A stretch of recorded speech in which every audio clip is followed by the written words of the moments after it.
Hey, what's up, y'all? How my good people? How are you guys today? I just left the barbershop getting my hair tightened up a little bit. But y'all know it's one of them days. It's a rainy day down here. It's kind of cold, that cold rain.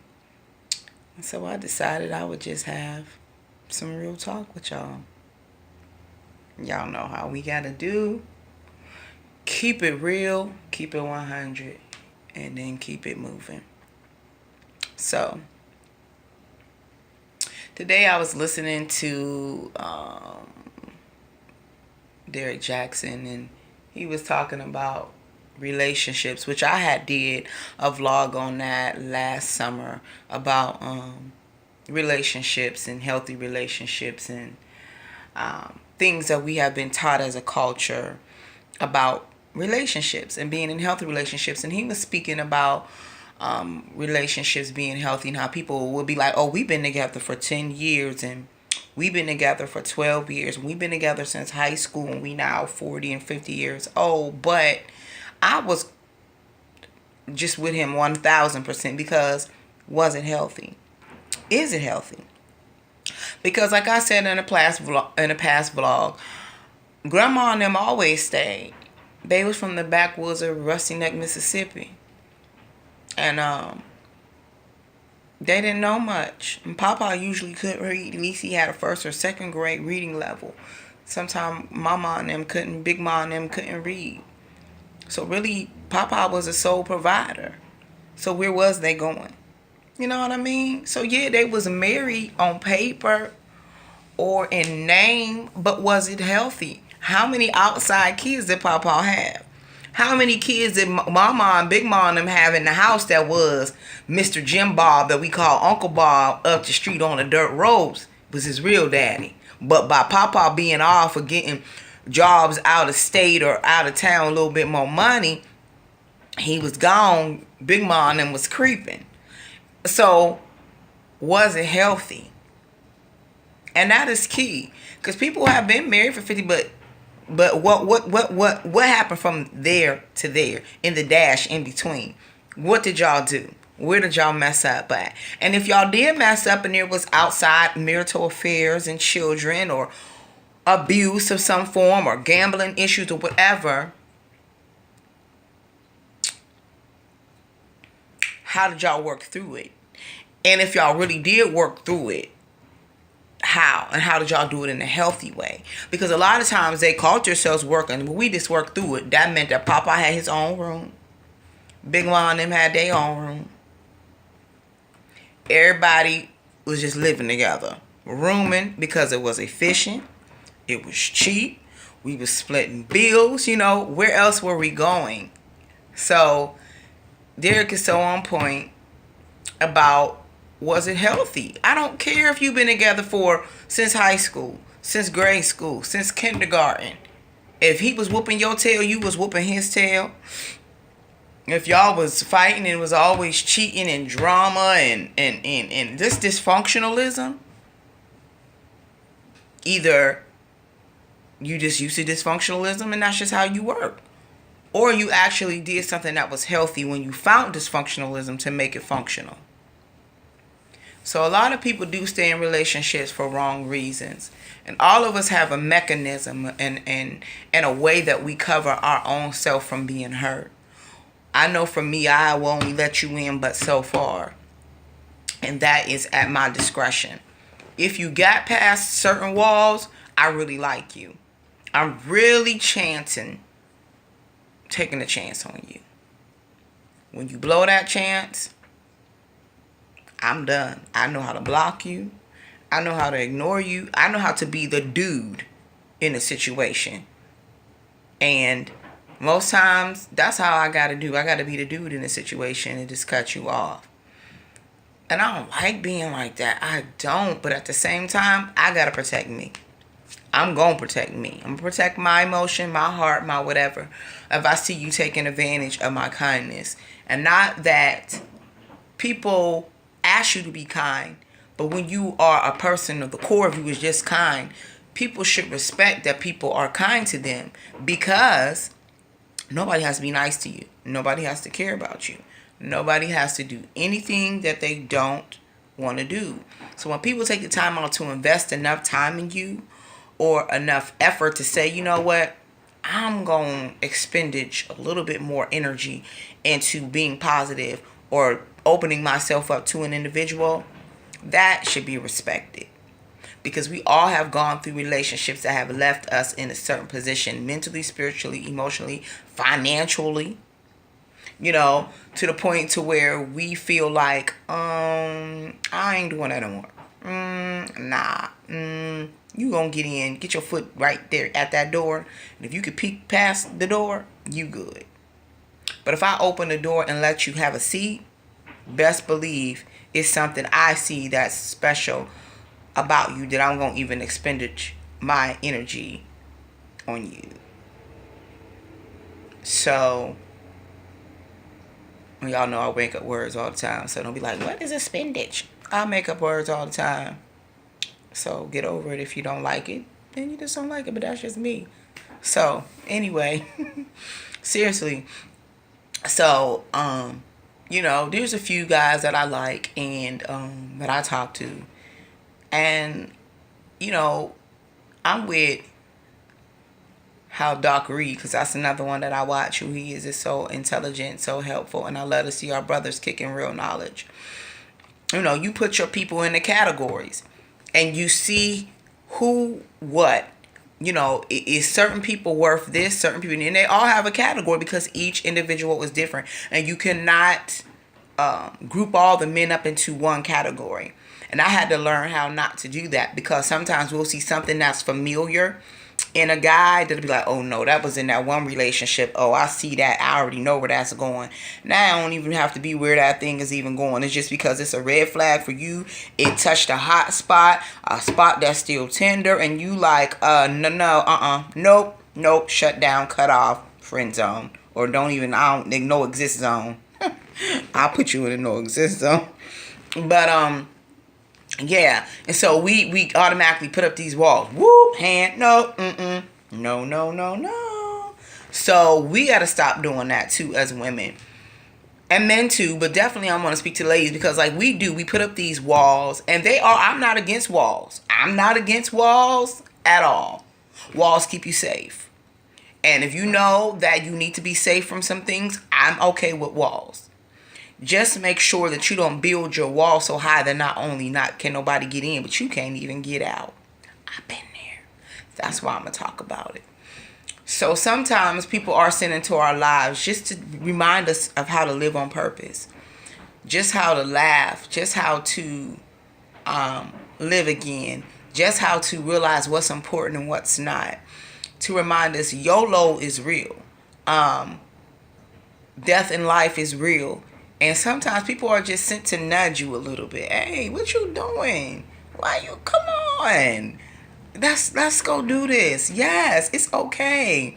Laugh, smile. Let's just go take this ride. Let's jump off this bungee jump. I mean, whatever it is that's crazy. Man, YOLO. So when we have all these walls up, sometimes we've barricaded our own self in, and we forget how to get out. We forget how to let ourselves out. We forget how to let the little girl inside of us live again. Breathe again. Hopscotch again. Double dutch again. Sit up all night long on the curb, sing to the top of her lungs. That was me growing up. Again. We forget what it's like, because life has happened to us, to all of us, and it causes us to be wall builders. Bob the Builder, it causes us to put cement upon cement, and we have to remember not to build the wall so high that we can't ourselves remember how to get out. I was talking to a guy friend of mine, and he's special to me, and he has walls, and it's okay. I see him, and I like a challenge, and I think that's me. I like a challenge of a guy, And not that they even know they're being challenging or they're this different. It isn't even that. But I see walls because I'm a seer and I can see certain things on people sometimes they don't even realize. So like I can see the walls and I get the walls. Because see, guys sometimes are hurt too. And a lot of guys will be okay with saying, you know, I was hurt by that and right now I need to know where I'm at. I respect that because most guys will be hurt and don't even care, won't even acknowledge the fact that they hurt, won't even acknowledge the fact that they build up some type of wall to protect them, and won't even acknowledge the fact that, you know, I don't even want to get into nothing serious until I know that I got my stuff together emotionally, mentally, spiritually. And I think that's a plus. And I admire that about him because he's straight up like that. You know, he identified with why he's like he is. He has allowed me to help me understand and identify why he feels like he feels.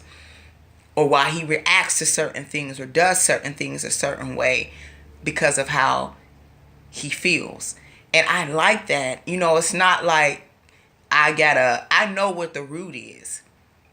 So learning how to deal with somebody who may have this way of maneuvering through whatever they got to maneuver through their day, through their pain, through their laughter, through their sadness, through their issues, whatever it may be. And because somebody got issues don't mean they bad person or that they got bad issues. We all got issues. If you can't pay your light bill, you got an issue. If your car broke down, that's your only transportation, you got an issue. Do that make you a bad person? No, that makes life happen to you. And that's just what it is. So don't by no means think because when I say somebody has issues that it's always, oh my God, they got problems. We all do. But to identify what I admire about this gentleman is that he identified what it was and he was okay with identifying it to me as a woman when most men have pride. And they're like, oh, I'm not going to say that. I'm not going to let this go. They'll just hurt you. And they'll just continue to hurt other women because of a place that they have been hurt. So men build walls and women build walls. And what we have to do when people have walls up, if we want to invest the time, if we feel that they're even worth investing, because some people just ain't worth it at all, because you're going to keep investing in them and they're never really going to halfway text you back, halfway call you back, halfway, everything's halfway. I don't got time for halfway. But when someone you feel like they're mostly open to you, they ain't going to open wide open because they protecting themselves, which is respectable. I ain't opening wide open. I'm brash, and some people think, oh, she might be. But I haven't opened. You don't even begin to know the depths and the dimensions of my soul or me. But I will let you in to know this is what it is. This is how I feel. This is what I want. This is what it is, and that's that. And I'm gonna ask questions that I want to know, and you don't have to answer them, but I'm going to ask them because how else am I going to know? And some people and some guys are offended by that, and I really could care less. Because one thing you know, you're dealing with a real one, because I'm going to ask you what I want to know. And I hope you will be able to ask me the same thing, and I'm going to tell you. So, and that's with my friendships, that's with whatever. So, I say that to say that we have to learn how to maneuver through or around the walls. Meaning, you don't want to be like of somebody and you keep bumping up against the wall, because then it makes you keep blasting your head on the wall and you trying to figure out, okay, is this even worth it? Then you don't want to keep running into the wall and you're not really getting an understanding of what it is, because it's going to make you feel like you're crazy. So it's best to learn how to maneuver around the walls of women and men.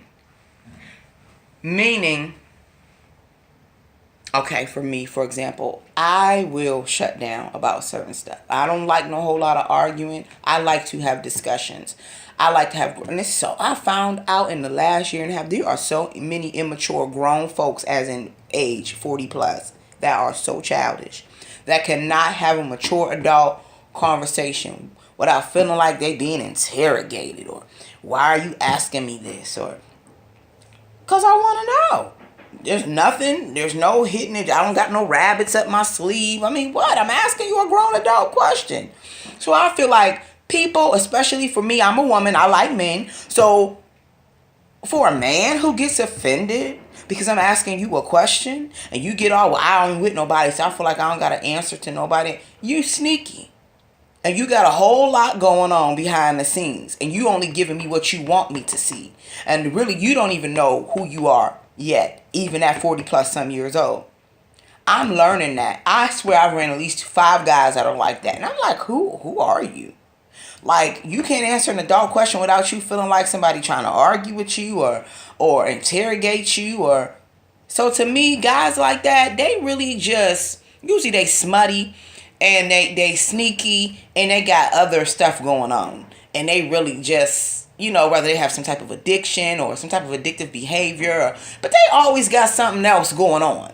Because if you're a grown, open adult, I've watched it too many times. So for a while, I was thinking, well, maybe I'm tripping. When I began to follow Dr. Reed and I listen to Derek Jackson now, and I've been listening to my homeboy Horatio and bought his first book, Horatio Jones. I've already looked through stuff. So it made me know these guys are real. No, Ma, you ain't crazy. You on it. And that's what they don't like, because you ask those questions and they ain't used to nobody asking them questions, because it makes them feel pressure. Not that you trying to pressure them. They ain't ready to answer because they ain't ready to be true and real to their own self. So you putting them on the spot by making them have to confront them things that they ain't really ready to deal with. You messing them all up. So now the blame is flipped on you. That you tripping. You too hyped up. Your energy is too much for me. No, they ain't got enough energy in themselves to admit whatever their addictive behaviors are or whatever they doing.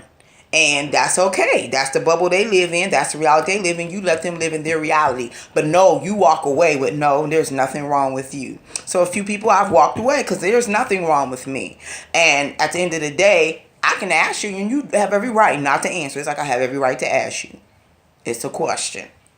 So those are walls too for people who have been wounded and hurt, and they build up walls that are dysfunctional walls. And the mechanics of it is dysfunctional. And so they don't even understand really why they do what they do. They've been in it for so long. They've been set in their ways for so long. And so you have to be careful of how you maneuver around these kind of people's walls, whether it's male or female. So you want to maneuver around the walls in a way that you're not losing your identity, because you fear you walking on eggshells. If you ask them this, they're going to go off, or they're going to shun you, or they're going to not want to deal with you, or they're going to be like, oh, I don't want to talk to her no more, or I don't want to talk to him no more. You got to be who you are, unapologetically who you are, and ask. If they answer, then fine. I notice guys will try to evade my type of questioning. Okay. And then there's some that will answer some of it, and then when it get too hot, they be like, okay, well, I'm about to go now. Okay. So that just shows me it's a lot of our men who are not ready, or maybe not even willing to get to the underlying issues that they even go through. And you run into a real one like me who gonna ask them type of questions. They're uncomfortable. I'm not gonna stop seeing you. In fact, for the way I'm wired, I'm gonna see you as something great because you was able to sit down and have this adult conversation with me about you. And then my answer and my questions, and that lets me know you free to be who you are. I have flaws. These are my issues. They jacked up. But at the end of the day, my heart screams love. The core of me speaks volumes of love and genuineness. And that's what you have to look for in male and women.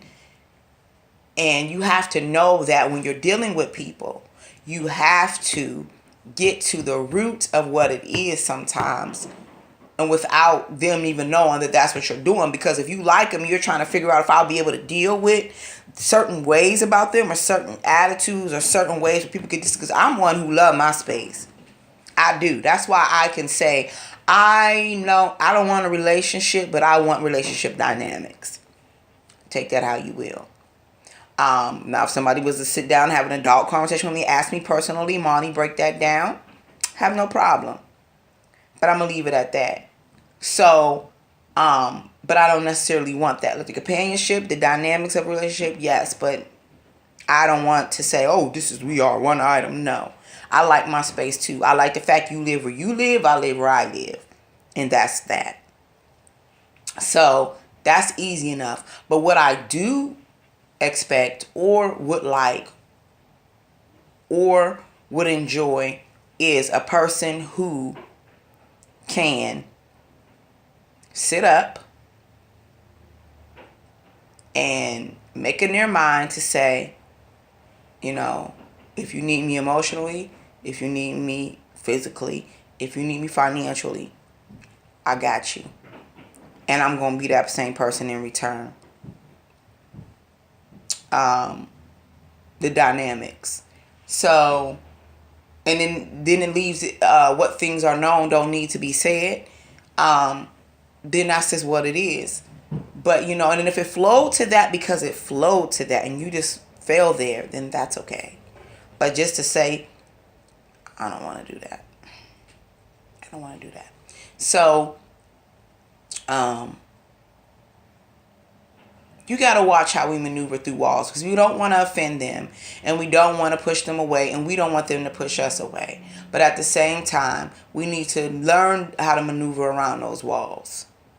So that once we maneuver around all the walls, we scale all the walls, hopefully we finally get inside those walls and get to sit at the core seat of that person and just smile at the core of who they are. Ending result that it will be healthy and it will be something to be shared. And what I mean by shared is somebody could talk about it and say, yeah, their relationship is good. They had this, they had that going on. And this is the ultimate place is that it became healthy if it started off not healthy. They scaled all the walls and they got into the inner courts and they were able to sit there at the round table together and say, look, we've passed all the tests. Now here we are. So healthy relationship over longevity of a relationship is more important than I've been together with Pop 101 years and 101 Dalmatians and half of the 101 Dalmatians don't belong to me. I'm the wife, but I only got 2 Dalmatians. But everybody else got the rest of them 101 Dalmatians, baby.